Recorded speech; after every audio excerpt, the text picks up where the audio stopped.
Assalamualaikum warahmatullahi wabarakatuh. Alhamdulillahi rabbil alamin alladzi faddala syahra Ramadan ala sairi syuhur.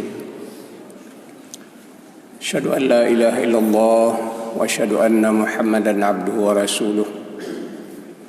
Allahumma shalli wa sallim wa barik ala sayyidina Muhammad wa ala alihi wa sahbihi ajma'in.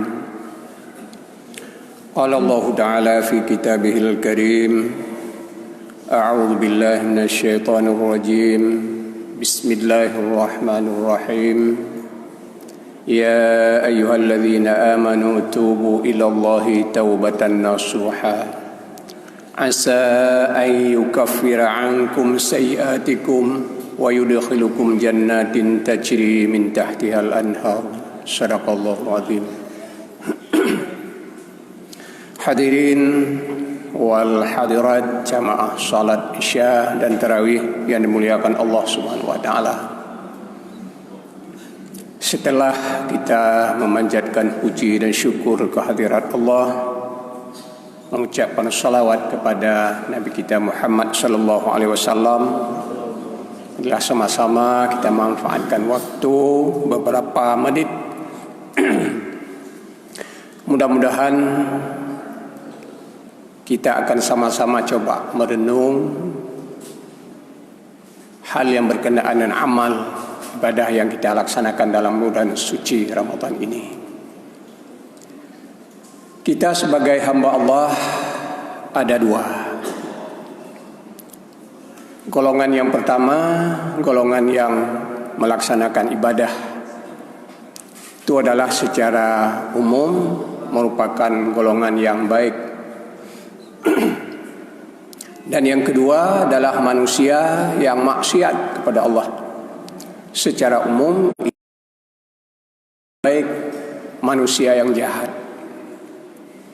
Namun kedua-dua kelompok ini ada tausiah oleh para ulama, memberikan tausiah, nasihat. Pertama kepada orang yang melakukan ibadah, yang kedua bagi orang yang melakukan maksiat.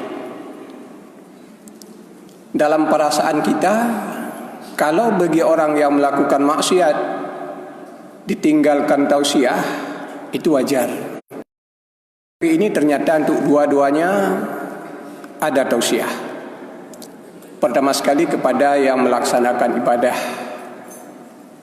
tausiahnya kepada yang selalu melaksanakan ibadah kepada Allah, mohon berhati-hati dan sadar diri.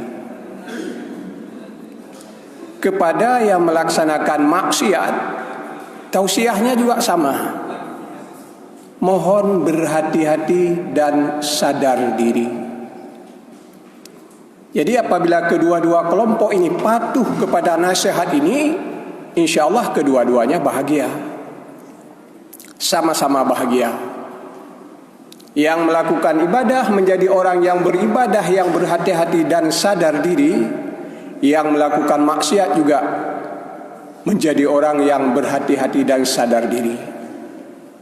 Tapi apabila tidak patuh kepada nasihat ini, akan timbul sebuah, artinya apabila kelompok yang beribadah tidak patuh kepada nasihat ini, yang melakukan maksiat taat kepada tausiah ini, akan muncul ucapan bahwa orang yang melakukan maksiat yang sadar diri lebih baik daripada orang yang selalu ibadah tapi tidak sadar diri.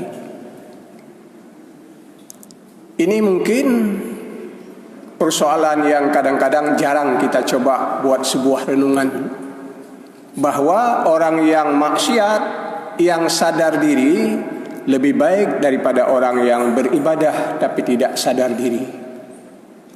Tapi kita ini harus hati-hati, artinya harus benar-benar kita paham apa itu sadar diri. Kalau tidak, ini mungkin bisa terjadi salah paham, dan ini jadi persoalan, apalagi bukan pengajian. Kalau pengajian mungkin ada tanya jawab, ada yang kurang jelas bisa kita minta penjelasan. Ini tidak ada tanya jawab. Jangan nanti muncul besok bahwa orang yang maksiat itu lebih baik daripada orang yang beribadah. Jadi kita yang hadir tiap malam ke sini ditegur besok. Kalau kalian tadi malam dengar ceramah, kalian paham bahwa orang maksiat lebih baik daripada orang yang beribadah. Jadi jangan sampai keliru seperti itu. Jadi kita ulangi saja. Orang yang maksiat sadar diri lebih baik daripada orang yang beribadah tidak sadar diri. Apa itu orang yang beribadah yang sadar diri atau tidak sadar diri? Apa yang dimaksud dengan sadar? Artinya, ibadah yang kita laksanakan setiap saat itu bisa saja lebur dalam sekejap. Ibadah apa saja yang kita lakukan bisa saja lebur dan terhapus dalam sekejap. Bahkan ibadah yang bertahun bisa terhapus dan amal kita yang jahat dalam tempo 1 menit. Sebagaimana yang diisyaratkan oleh Rasul khusus dalam persoalan puasa, kam min shaimin laisa min siyamhi illa nashi wal ju'. Berapa banyak umatku, kata Rasul, yang melaksanakan ibadah puasa sebulan penuh tiap tahun, tapi tidak ada sekecil apapun yang dia peroleh kecuali haus dan lapar. Padahal dia berpuasa, niat puasa, sahur, berbuka, sampai setengah detik sekalipun dia tidak mau makan dan atau minum, kecuali kalau memang sudah sampai waktu berbuka. Demikian rajin, disiplin dia berbuka puasa. Tapi kata Rasul, cukup banyak umatku yang berpuasa seperti itu, tidak ada sedikit pun daripada fadilatnya kecuali haus dan lapar. Kenapa demikian? Karena setelah dia berpuasa, sedang dia berpuasa, dia melakukan sesuatu yang dapat menghapuskan nilai ibadah puasanya. Ini bukan hanya puasa, seluruh ibadah. Salat, sedekah, zikir. Jadi ibadah yang kita lakukan setiap saat kepada Allah tidak seperti kita menyetorkan uang ke bank. Tidak demikian. Kalau kita menyetorkan uang ke bank, boleh kita buat catatan sendiri di rumah. Hari ini berapa setoran, besok berapa setoran. Jadi angkanya selain daripada buku di bank, punya catatan sendiri, kita tahu berapa jumlah saldo kita. Amal ibadah kepada Allah tidak demikian. Amal ibadah kita kepada Allah persis ibarat lilin yang kita hidupkan di alam terbuka yang setiap saat diterpa oleh angin. Tergantung anginnya, bisa saja belum siap kita bakar sudah padam. Bisa saja bisa bertahan 5 menit, bisa 10 menit dan sebagainya. Contoh yang paling sederhana, ya ibadah puasa tadi. Kita sudah berpuasa 9 sampai 10 jam.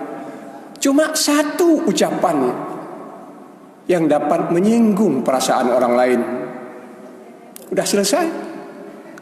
9 jam itu hapus semuanya. Inilah yang disebut tadi, orang yang beribadah harus hati-hati dan sadar diri. Apalagi yang namanya sedekah. Berapapun nilai sedekah kita, maka Allah ingatkan kita, qaulun ma'rufun khairun min sadaqatin yutbi'uhul adha. Ucapan yang baik lebih baik daripada sedekah yang diiringi oleh ucapan-ucapan yang tidak enak yang mendengar. Tidak orang bersedekah cukup banyak sedekahnya, miliaran rupiah. Tapi sedekahnya itu ada embel-embelnya, ada ucapan daripada yang memberi sedekah yang mungkin kurang sedap didengar oleh yang menerima sedekah. Tidak ada hikmah apapun. Lebih baik ucapan yang enak didengar tapi tidak ada sedekahnya. Jadi qaulun ma'rufun khairun min sedekah yutbi'uhul adha. Berapapun banyak sedekahnya, apapun alasannya, Pernah mungkin kita sampaikan contoh yang paling sederhana sekali dan lazim terjadi dalam kehidupan kita. Kita memelihara anak yatim. Dari kecil, baru lahir dari ibunya kita ambil. Kita biayai, kita santuni bagaikan anak kita sendiri. Kita sekolahkan TK, SD, SMP, SMA sampai kuliah. Sampai kita cari kerja, sampai kita kawinkan, sampai kita modalkan dia, akhirnya dia menjadi orang yang kaya. Ini anak yatim yang kita pungut dari orang tuanya di saat dia lahir. Tapi manakala dia sudah berumah tangga, kadang-kadang kita pernah minta tolong. Akhirnya kamelun tak rumah sakit malamnya, dia punya mobil, iperah haji. Mak hanjut umeh malamnya, motor balu berdebiak badau semir. Coba bayang bagaimana perasaan seorang ibu, seorang orang tua yang puluhan tahun menghidupkan dia sampai dewasa, sampai menjadi orang kaya. Cuma baru malamnya ngelakai bentu, ngelakai me rumah sakit. Bek begah, motor banirah. Pasti cukup jauh perasaan kita menerawang. Pastinya menajar orang buat ini. Nyobe hai berulai loncok orang je. Dah selesai. Berapa miliar sudah kita biayai anak yatim dari kecil, dari lahir sampai dia sudah dewasa. Dengan satu ucapan nyobe loncok bak mai roje, tapi hanya itu rilung royo. Dah selesai. Tidak ada lagi. Walaupun memang ada sebabnya. Kejadian-kejadian seperti itulah yang menuntut kita untuk menjaga orang yang beribadah harus berhati-hati, sadar diri. Apalagi yang menyangkut dengan orang tua. Kita setiap saat beribadah, sholat, zikir, zakat, puasa, haji, umrah. Ini ibadah-ibadah seperti ini masih sangat mungkin dalam sesaat dia akan terhapus oleh contoh-contoh tadi, apalagi yang menyangkut dengan orang tua. Maka pernah kita sampaikan, mencari surga boleh di masjid, tamita surga boleh dalam masjid, tapi kuncinya di bawah telapak kaki orang tua. Al-jannatu tahta aqdamil ummahat, kata Rasul. Surga di bawah telapak kaki ibu. Malamnya kita yang mandung di masjid, walau hujan sekalipun, besok subuh lagi dan seterusnya, semuanya sepakat mencari surga Allah. Tapi Rasul sudah mengingatkan, boleh kalian cari surga di masjid, tapi kuncinya di rumah, di bawah telapak kaki ibu. Maka berapa tahun sekalipun kita beribadah, berzikir di masjid, tapi apabila kita termasuk anak yang murka dan orang tua, suhtullahi fi suhtil walidain. Allah ridha kepada seseorang apabila ridha orang tuanya. Allah akan murka kepada seseorang sebanyak apapun ibadahnya apabila orang tua murka kepadanya. Ini bagi kita orang laki-laki, perempuan yang semuanya bersifat anak. Walaupun kita sudah punya cucu, tetap juga punya kita bernama anak dengan orang tua kita sendiri. Apalagi khusus kepada ibu-ibu, artinya orang perempuan, beribadah di masjid, wirid, tadarus, atas musalla, anak kunci surga di bawah telapak kaki suami. Walaupun ini tidak pernah dibaca seperti ini. Yang sering kita dengar, kunci surga di bawah telapak kaki ibu. Tapi kami menyampaikan juga kunci surga di bawah telapak kaki suami bagi seorang istri. Kenapa demikian? Rasul menyatakan surga di bawah telapak kaki ibu, tapi ada hadis lain yang lebih dahsyat daripada hadis ini, yang ditujukan khusus kepada para istri. Kata Rasul, seandainya Allah mengizinkan sujud seorang perempuan kepada selain Allah, sungguh aku perintahkan istri sujud kepada suami. Jadi lebih dahsyat ini daripada hadis kunci syurga atau syurga di bawah telapak kaki ibu. Maka menunjukkan bahawa seseorang yang belum punya suami, pertama Allah, kedua ibu, ketiga ayah, dan seterusnya. Ini posisi ibadah. Tapi bagi orang yang sudah berumah tangga, khususnya yang perempuan, pertama Allah, kedua suami, ketiga ibu, empat ayah.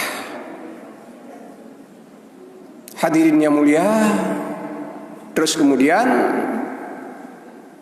orang yang maksiat,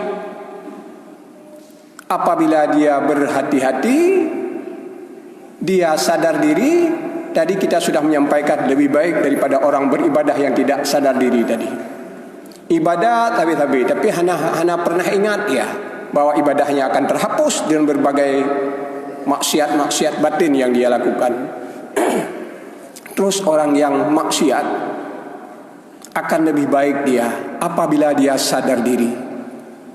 Yang dimaksud dengan sadar diri dan berhati-hati, dia merasakan orang yang lebih hina di sisi Allah. Karena memang ada dua macam rumah trid. Ada orang yang berbuat maksiat tapi bangga dengan maksiatnya. Ini manusia yang paling jahat. Tapi seandainya ada manusia yang berbuat maksiat tapi dia sadar diri bahwa dia makhluk yang paling hina dalam pandangan Allah. Bahkan seandainya ada anjing di sampingnya, dia melihat kepada seekor anjing, dia merasakan, ya Allah, ya Rabbi, anjing ini lebih mulia dari saya. Walaupun mentang maksiat tapi nyamban perasaan. Ini orang yang berbuat maksiat tapi sadar diri. Jadi orang yang maksiat seperti ini ada harapan. Maka dia lebih mulia walau belum sempat mungkin melaksanakan ibadah. Ibarat orang sakit juga. Orang sakit apabila ada penyakit tapi dia tidak menyadari ada penyakit di tubuhnya, ini lebih bahaya. Orang yang sakit tapi mengetahui dia sakit, walaupun ini berbahaya tapi ada harapan sembuh. Demikian pula orang yang maksiat tapi dia menyadari dia orang yang paling hina dalam pandangan Allah, pasti dia akan bangkit semangat nanti untuk berbalik arah, hijrah menghadap Allah Subhanahu wa taala. Maka karenanya hadirin yang mulia, khususnya dalam bulan yang suci ini, apabila kita tergolong dalam manusia yang beribadah kepada Allah, kita harus menjadi orang yang beribadah yang hati-hati dan sadar diri bahwa ibadah kita akan selamat apabila kita jaga dengan baik. Juga apabila sampai saat ini kita masih sebagai manusia yang berdosa, berbuat maksiat kepada Allah, juga harus menjadi manusia yang sadar diri. Mudah-mudahan kita lebih baik daripada manusia yang tidak sadar diri. Artinya kita lebih hina daripada Allah. Mohon kita bangkit untuk menjadi manusia yang lebih baik dalam pandangan Allah Subhanahu wa taala. Inilah yang dapat kami sampaikan. Mudah-mudahan bermanfaat bagi kami sendiri, bermanfaat bagi kita semua. Hadanallahu iyyakum ajma'in. Assalamualaikum warahmatullahi wabarakatuh.